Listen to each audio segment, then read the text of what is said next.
jeux qui ont pu marquer l'année 2025 et c'est vrai que puisque je n'aime plus, mais vraiment plus les jeux d'horreur, que ça vraiment j'ai une espèce de rejet, alors qu'avant j'étais un très grand fan, et étant un grand fan de films d'horreur, c'est vrai que j'avais tout simplement boudé Silent Hill F et je m'apprêtais pas forcément à le faire.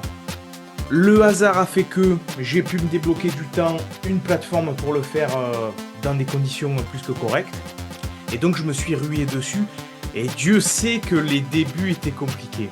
Je dois vous avouer que les 2-3 premiers niveaux, je les ai faits en traînant la patte et en me disant qu'on était peut-être encore une fois devant un Silent Hill de merde. Et puis surtout Silent Hill, étant un fan de la première heure, je dois bien avouer que j'ai souvent de très grosses attentes sur cette série et des attentes qui ne sont juste jamais respectées. Et pourtant, j'ai lu un bouquin d'analyse sur toute la série Silent Hill, un bouquin sorti aux éditions Third Edition d'ailleurs, que je vous recommande fortement, parce que c'est un bouquin qui parle de toute la série et qui arrive à redonner un petit peu ses lettres de noblesse à tous les épisodes, et même les épisodes les plus décriés. Donc je veux bien comprendre et bien admettre que sur tous ces épisodes-là, il y a aussi eu du bon, mais moi, à part le Silent Hill 2 de l'époque, et certainement pas le remake que je n'aime pas du tout, et peut-être qu'on en reparlera un jour, eh bien je trouve que c'est une série qui est morte, et je n'ai jamais cru au fait qu'elle puisse revenir de manière correcte et efficace.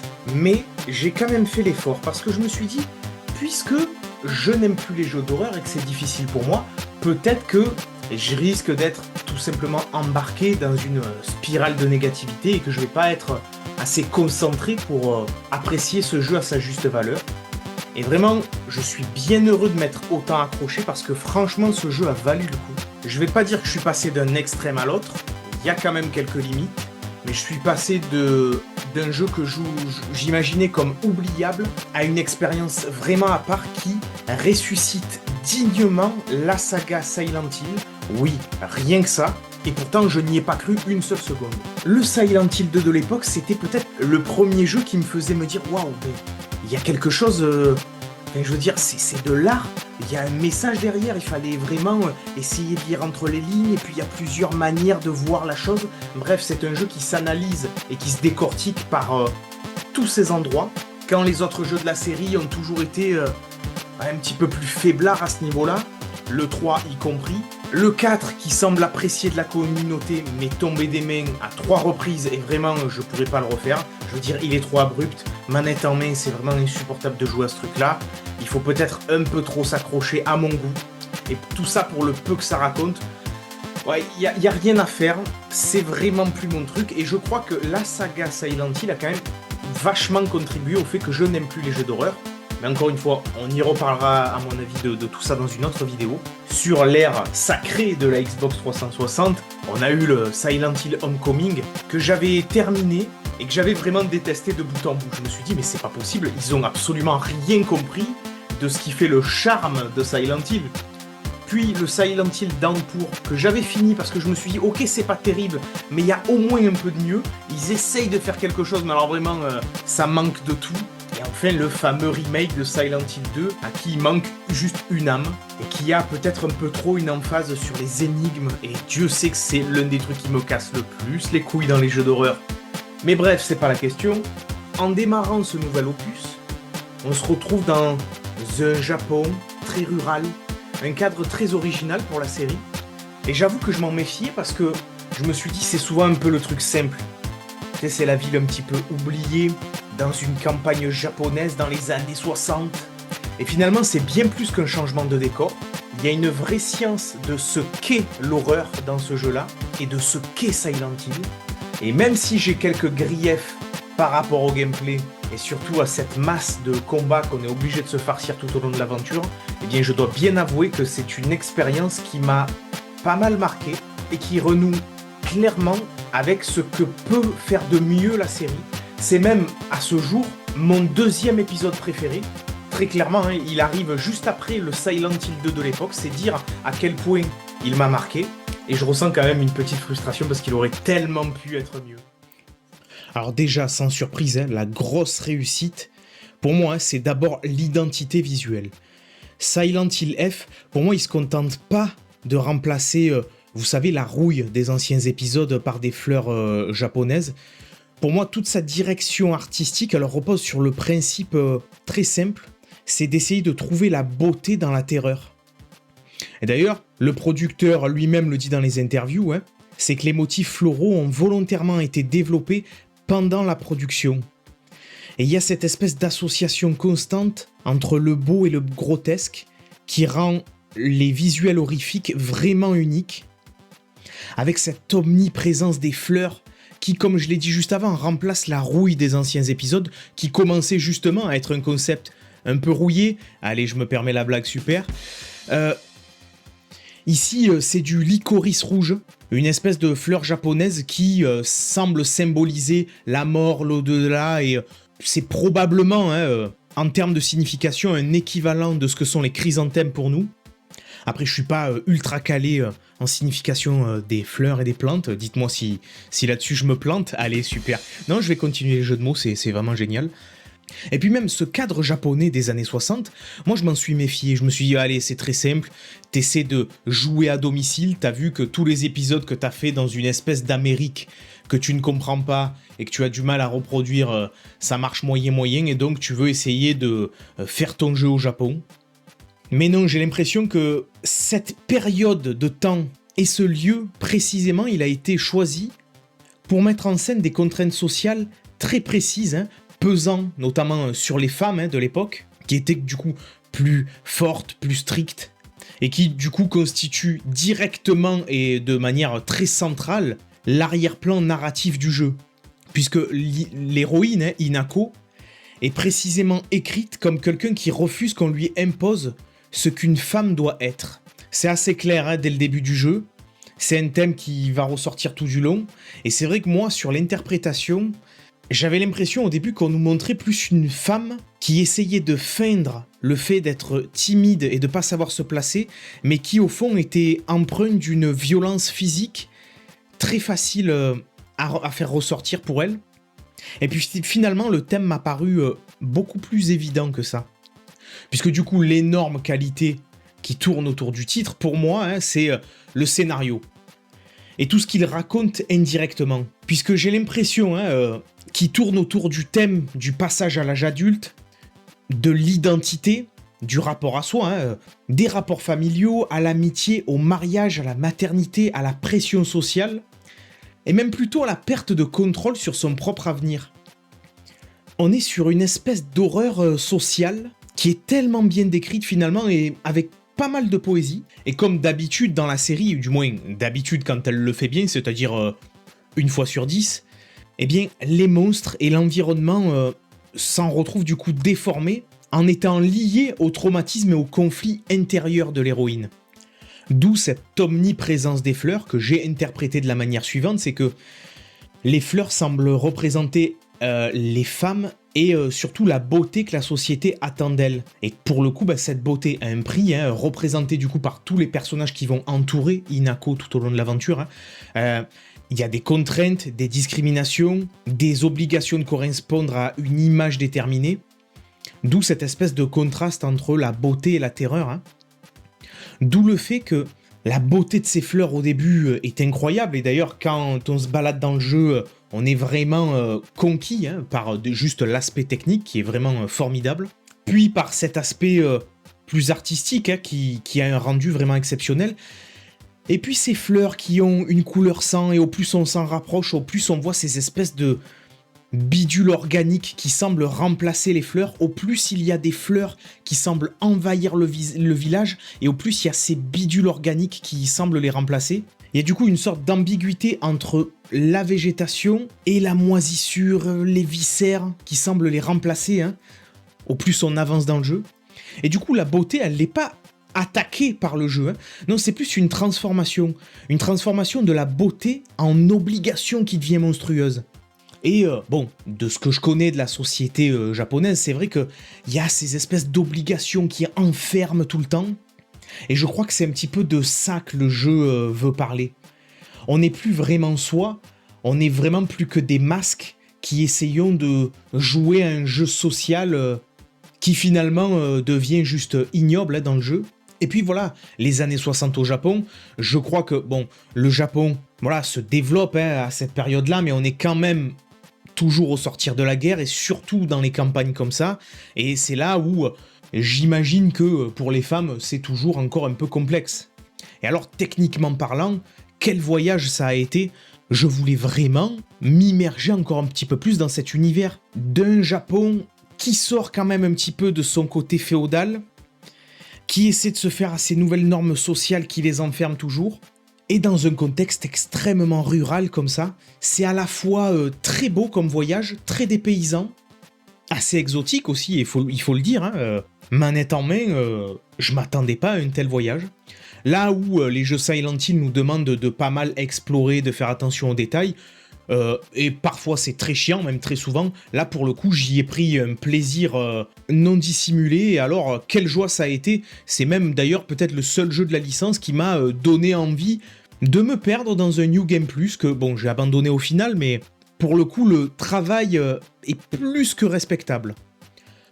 Et pour revenir sur les choix artistiques dans tout ça, j'avoue avoir été très rapidement conquis par les monstres, qui m'ont aussi permis d'avoir une interprétation un petit peu plus claire de ce qui se passait, puisque, vous le savez peut-être, Silent Hill en fait est une sorte de dimension parallèle qui semble être invoquée souvent pour y enfermer des personnes qui vont être dans une espèce de purgatoire. Voilà, c'est une sorte de représentation du purgatoire, dans lequel les personnes qui ne veulent pas voir la vérité ou quelque chose qu'ils ont pu faire, ou quelque chose qu'ils ne veulent plus voir, qui a représenté une certaine horreur, prend une forme matérielle bien plus claire, comme pour essayer de leur faire prendre conscience de ce qu'ils ont pu faire ou de ce qu'ils ont pu vivre d'horrible.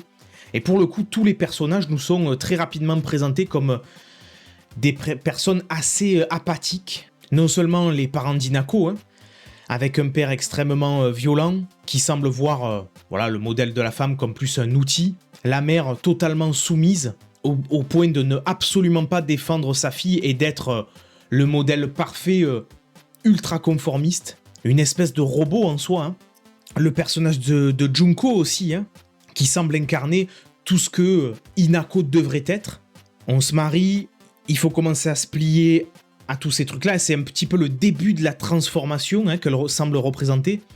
On a aussi certainement le pire personnage, Rinko, son amie qui est éperdument jalouse de la beauté d'Hinako, du fait qu'elle veut être avec Shu, hein, cet autre personnage, hein, le personnage masculin qui est l'ami d'Hinako, mais en même temps une espèce de love interest qui n'en est pas vraiment un, puisque ils se voient l'un et l'autre comme des amis, mais en même temps, peut-être qu'ils s'aiment l'un et l'autre, on sait pas. Bref, il y a quelque chose d'assez horrible là-dedans, hein.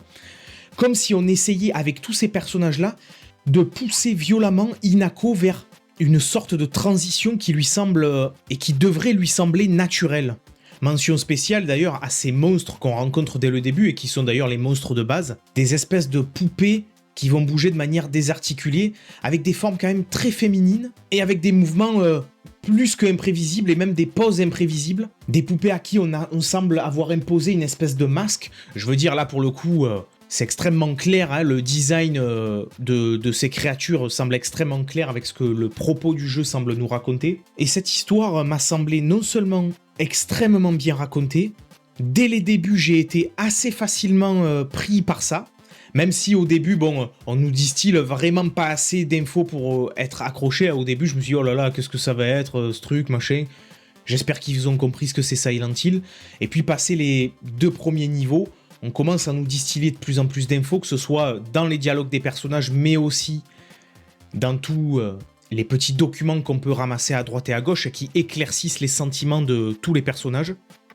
Et alors, sans surprise, c'est ce qui m'a embarqué carrément dans l'histoire. Je crois même que ce qui m'a le plus touché quelque part, c'est que j'ai l'impression que les femmes elles-mêmes, hein, qui sont omniprésentes dans le jeu, reproduisent elles-mêmes la violence, et je crois que c'est ce qui est le plus à remarquer dans le jeu. Les femmes elles-mêmes semblent se traiter de traîtresses, sois un petit peu plus clair avec tes sentiments, pourquoi tu traînes avec ce garçon alors que vous êtes que amis, tu vois pas à quel point c'est ridicule, tu vois pas que peut-être tu le fais souffrir et que c'est pas normal, machin. Y a une espèce de pression constante, et surtout exercée entre femmes. Comme si le vrai enfer finalement, c'était les femmes pour les femmes. En tout cas, je vais me permettre de vous donner mon interprétation des monstres. Donc en premier, il y a celle que j'ai déjà citée, hein, la femme comme poupée, remodelée du coup physiquement, la femme comme nuisance avec ces espèces de gros monstres de fleurs qui sont très tapageurs et qui font du bruit. D'ailleurs, dans les journaux d'Inaco, on voit un terme péjoratif souvent lié au bavardage, au bruit. C'est quelque chose qui vraiment semble la toucher.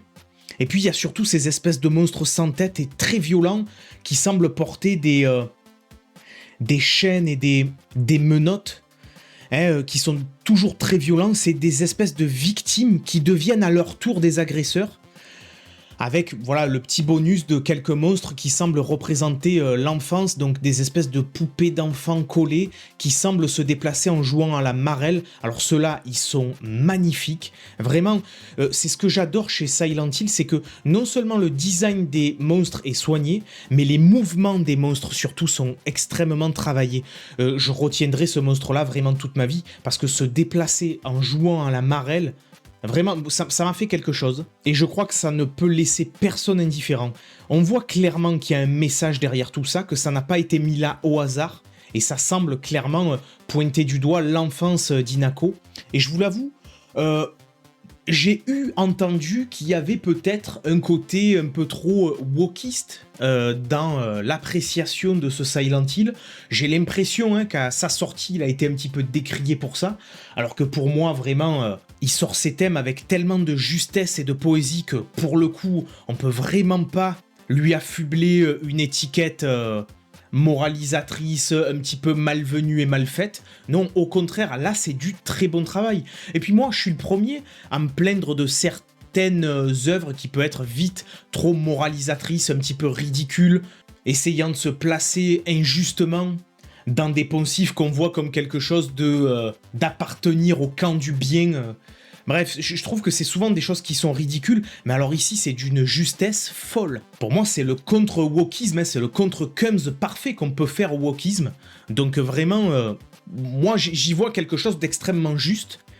Et d'ailleurs, j'ai prévu qu'on parle de ce genre de sujet à l'avenir, je vous le dis, parce que c'est vrai qu'il y a pas mal de jeux à qui on peut affubler ce genre de qualificatifs injustement, d'autres à qui on envoie ça de manière très juste, et à l'inverse, d'autres qui sont vus comme des jeux qui n'en font pas assez, qui desservent leur cause. Bref, c'est vraiment tout un sujet et on pourrait faire du cas par cas sur pas mal de jeux. Bref, je pense que je vous en reparlerai un de ces quatre. On va revenir plutôt sur Silent Hill, qui du coup, pour le coup, moi, ne m'a absolument pas choqué. Bien au contraire, c'est un digne représentant avec un message à la fois fort, digne et extrêmement bien exécuté. Il est d'une poésie horrifique, juste délicieuse. Et Dieu sait que je suis difficile dans ce genre-là, comme je vous l'ai dit juste avant. À part Silent Hill 2 original, je n'ai pas aimé tous les autres jeux de la série. C'est dire si je suis difficile. Et puis, pour rester aussi dans ce thème-là, c'est que moi, je repense aussi à ce monstre, j'en parle là comme ça, de but en blanc, sans y avoir réfléchi plus, j'y réfléchis en même temps que je vous en parle, mais il y a aussi ce monstre qui semble être une espèce de mini-boss, une sorte de masse recouverte d'escroissance qui semble produire continuellement de nouvelles créatures, des espèces de seins emmagasinés qui semblent cracher des espèces d'œufs de créatures.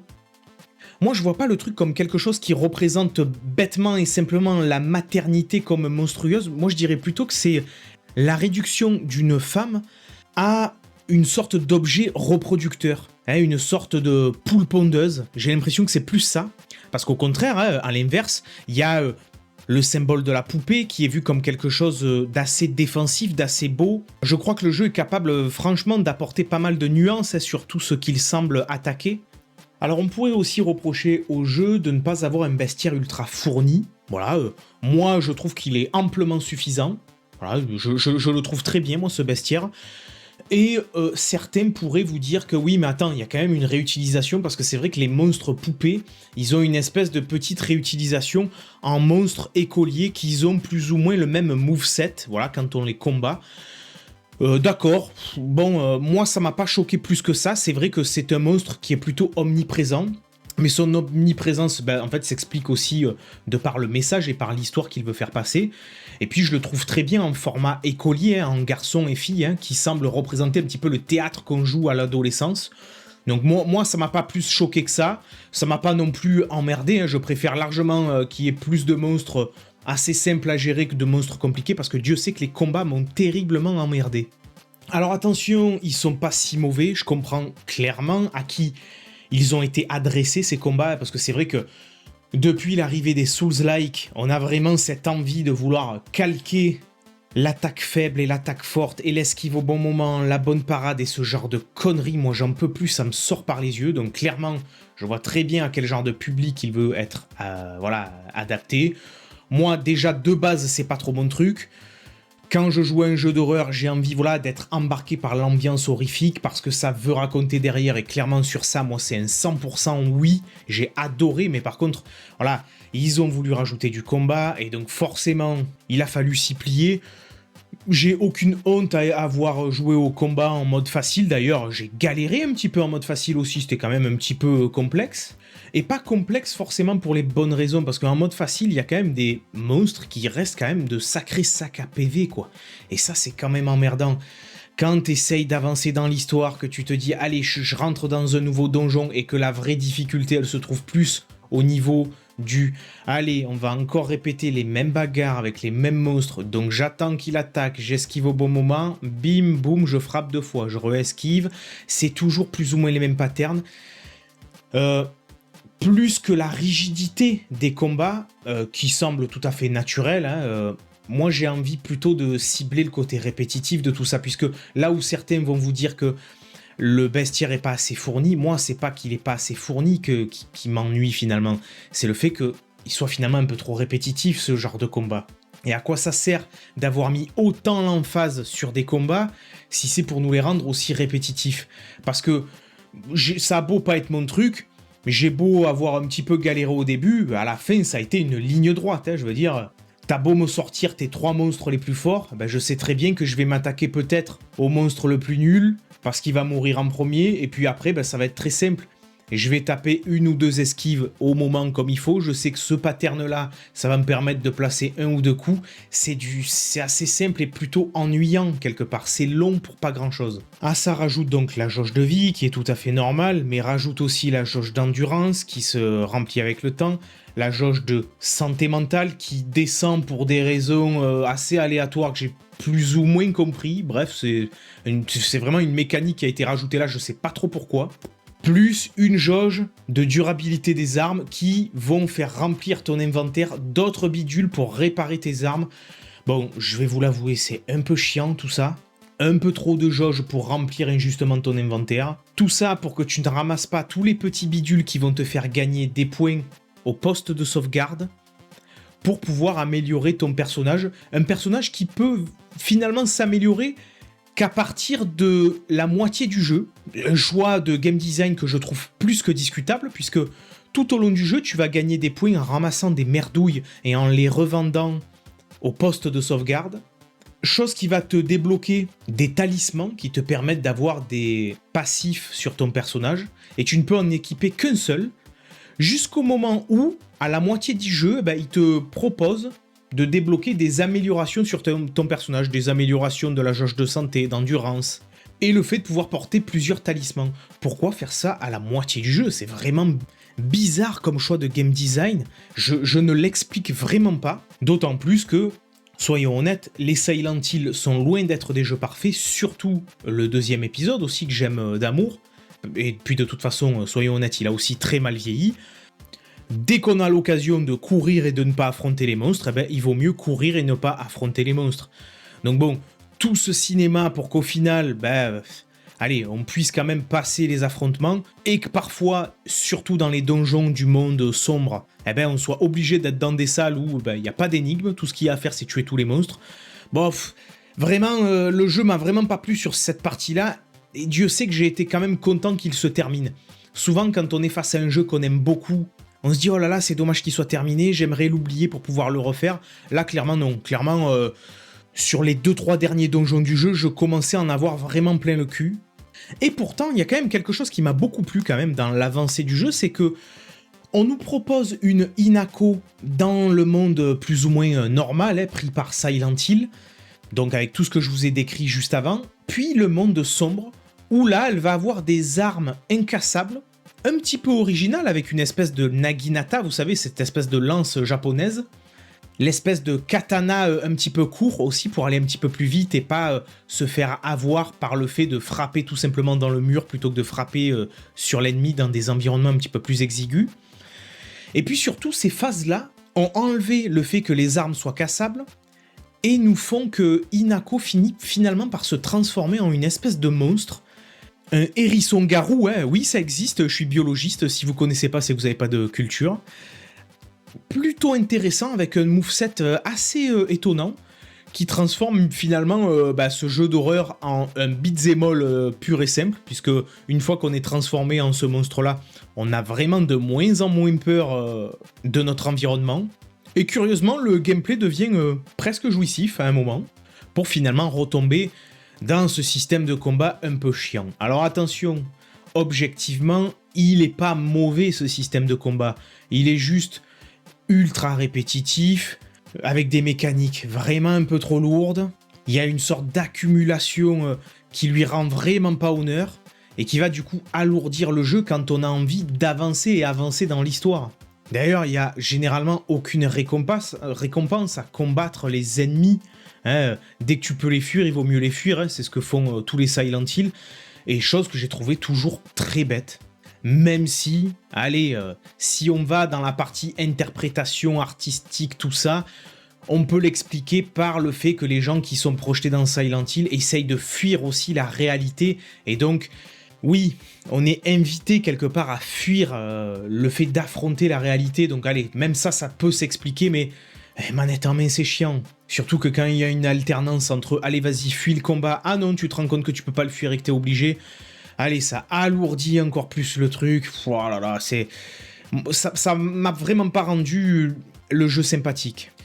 Puis, on va en parler, il y a aussi les énigmes. Parce que, en bon jeu d'horreur, comme je l'ai dit juste avant, il faut à tout prix foutre des énigmes pour une raison qui m'échappe totalement. Moi, tu me mets un jeu d'énigmes ou un puzzle game, pas de souci, j'adore ça. Mais vouloir à tout prix en foutre dans un jeu d'horreur, c'est vrai que c'est quelque chose qui a toujours eu tendance à m'emmerder, et encore plus aujourd'hui. Donc en soi, je vais essayer d'être le plus objectif possible. Les énigmes, elles sont pas mauvaises. D'ailleurs, on trouve la solution, je vais pas dire de manière facile, mais clairement les énigmes sont souvent liées à un document que tu ramasses quelque part. Le document est souvent mis en relation face à l'énigme sur laquelle tu es en train de pêcher. Donc le jeu, il a quand même l'élégance de te dire que si tu trouves pas la solution, elle est certainement dans ce coin-là. On a du code à déchiffrer, du bidule à trouver, du médaillon à positionner au bon endroit, des bidules à dispatcher sur une balance. Ça aussi, c'est vraiment un essentiel dans la série Silent Hill, je sais pas pourquoi. Ça doit avoir une signification, j'imagine. Mais j'avoue que, c'est pas le truc qui me plaît des masses. Ça casse en fait le rythme du jeu, ça casse un petit peu l'ambiance même, je trouve, Mais je vais pas dire que le jeu manque d'énigmes intéressantes. Les énigmes ne sont pas mauvaises. Je dois même avoir à vous avouer que j'ai peut-être même apprécié l'énigme qui pourrait être considérée comme la plus chiante du jeu. C'est une sorte de labyrinthe dans lequel il faut activer des espèces de portes qui, à l'inverse, désactiveront d'autres. Voilà, moi c'est le genre d'énigme qui me plaît bien. Je sais pas, j'ai plutôt bien senti celle-ci. En tout cas, même les énigmes que j'ai choisi d'abandonner et d'aller consulter la solution m'ont toujours semblé assez logiques. Voilà, puisque j'ai pu les mettre en lien avec les fameux documents après avoir essayé quand même de les faire par moi-même. Non, il n'y a rien qui m'a semblé trop tiré par les cheveux. Puis vraiment, le truc que j'aime pas dans les jeux d'horreur, et ils l'ont fait une fois ici, c'est quand il y a cette alternance entre les zones d'énigmes environnementales qui deviennent assez longues et qui t'obligent à faire énormément d'allers-retours dans une zone remplie d'ennemis, et je sais pas, pour moi ça change un petit peu la perception du truc. Là où tu peux réfléchir tranquillement parce que c'est une énigme et t'en as besoin, non, tu réfléchis en mode il est où ce putain de symbole pendant que cette créature me poursuit encore, énigme, déplacement, re-énigme, oh là là merde, il y a ce truc qui est derrière moi, qu'est-ce que je fais? Oui, je sais que c'est là pour créer un petit peu de panique et tout ça, mais allez, moi c'est pas le truc qui m'amuse. Alors, s'il y en a que ça amuse, tant mieux. Moi, j'avoue que je suis pas rentré dedans. C'est vraiment quelque chose que je trouve, vraiment complexe pour pas grand-chose. Et c'est là où même le jeu m'emmerdait un petit peu, hein, notamment avec l'énigme des épouvantails au début du jeu qui me faisait me dire que déjà que l'histoire ne démarrait pas, c'était un petit peu manette en main compliqué pour moi. Fort heureusement, je me suis accroché pour découvrir, voilà, ce que je vous ai décrit juste avant, hein, à savoir une histoire vraiment géniale, avec des interprétations très claires et très belles, très bienvenues. D'autant que là où je vais pas non plus me plaindre des énigmes trop longtemps, c'est que soyons honnêtes, les énigmes, elles aussi, elles cherchent à raconter quelque chose. C'est pas des énigmes qui sont juste là, allez, facile, machin, non. Elle cherche à chaque fois à représenter quelque chose d'assez clair. Le fait, dans la maison, par exemple, de l'héroïne, de manipuler les portraits de la famille en essayant d'en mettre certains à l'envers, ça représente quelque chose. Mettre certaines choses sur la balance d'un côté plutôt que de l'autre, ça représente aussi quelque chose. Il y a le bon goût d'y mettre une signification qui va dans le sens de l'histoire aussi, qui est vraiment quand même plutôt plaisant, soyons honnêtes. Et quand même, c'est difficile puisque moi, je préfère quand même les jeux par rapport au côté amusant qu'ils ont à nous transmettre. Et pour le coup, moi, j'ai été carrément conquis par l'histoire, par l'ambiance, par la direction artistique, parce que ça représente, parce que ça raconte et surtout de la manière dont c'est raconté, j'ai été plus que conquis. C'est clairement l'un des meilleurs Silent Hill, si ce n'est peut-être même le meilleur. Ce qui est curieux, même pour un épisode qui semble être une sorte de spin-off. Donc pour moi, y a quelque chose de vraiment super qui est fait derrière, mais qui n'est pas super bien contrebalancé par un gameplay qui m'a semblé peut-être un petit peu lourd. Pas ultra déplaisant, parce que finalement j'y ai quand même pris du plaisir, et soyons honnêtes, à partir du moment où on comprend les patterns des ennemis et tout ça, on arrive quand même à apprécier même la lourdeur du gameplay. J'en veux pour preuve le niveau de l'école, hein, qui m'a beaucoup plu, même s'il est très simple. Il y a eu des passages assez étonnants, et puis la chose que j'ai envie de rajouter pour faire un vrai plus à ce gameplay, ce qui lui donne ses lettres de noblesse et ce qui m'a fait que j'ai voulu m'accrocher à tout ça, c'est que très vite dans le jeu, on t'explique qu'il y a des ennemis qui vont avoir l'intelligence de se cacher pile dans la bordure d'un angle de mur. Et ça t'invite à être le plus attentif possible envers les environnements et les fameux angles. Parce que des fois, tu vas juste te faire attaquer par surprise bêtement, ça va t'enlever énormément de vie. Et surtout, ça fait très très peur. Et le jeu, c'est très très bien joué avec ça. Le jeu, il est très cinématographique, déjà par ses cinématiques qui sont magnifiques, qui arrivent à faire des cadrages de caméra juste fantasmagoriques, qui arrive à jouer avec les règles du cinéma, à prendre à contre-pied d'ailleurs la règle des 180 degrés à des moments cruciaux. Et c'est pareil en jeu, manette en main, le jeu essaye d'amener ton attention sur un point, un petit peu comme c'est bien fait dans pas mal de films d'horreur. Et en fait, le danger, non, il est sur ta droite. Il apparaît là comme ça, d'un coup, bim. Ça, c'est vraiment bien fait. Je dois avouer avoir sursauté 2-3 fois. Pour de très bonnes raisons. Et alors Dieu sait que j'apprécie la poésie de l'horreur qu'il semble maîtriser à la perfection, que ce soit dans l'histoire et les cinématiques, mais aussi dans les jeux. Et c'est là où je peux pas être non plus totalement ultra critique et négatif envers ce jeu, puisque manette en main, il m'a quand même apporté des sensations d'horreur que j'espérais retrouver un jour, et quelle joie de les avoir retrouvées dans Silent Hill. Et juste grâce à cette mécanique toute simple de monstres qui aiment bien se cacher dans les angles pour nous surprendre. Croyez-moi bien, ça peut sembler tout bête dit comme ça, mais ça peut créer des scènes et des moments vraiment super intéressants. Je me revois notamment dans le niveau de l'école avec ce monstre qui nous attend au bout du couloir. On sait qu'il est là. Il est immobile, il bouge pas depuis le début, mais on sait que lors de notre aller-retour, il va bouger parce que c'est un classique de l'horreur. Donc on a notre batte en main, on s'approche de lui tout lentement, on sait que c'est lui le danger, on en a la certitude, on est persuadé, à tel point qu'on en oublie le petit angle sur notre droite, une salle qui était vide, où il n'y avait rien, et où finalement on se fait surprendre par quelque chose, et alors, mais quelle joie, quel sursaut j'ai eu, et ça a été juste parfait.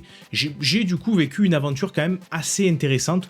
Finalement, le seul grief que j'aurais, ce serait ce système de combat qui est peut-être un petit peu trop simple, un petit peu trop simpliste, un petit peu trop répétitif. à la longue et qui, sur les derniers niveaux, peut devenir assez lourdingue.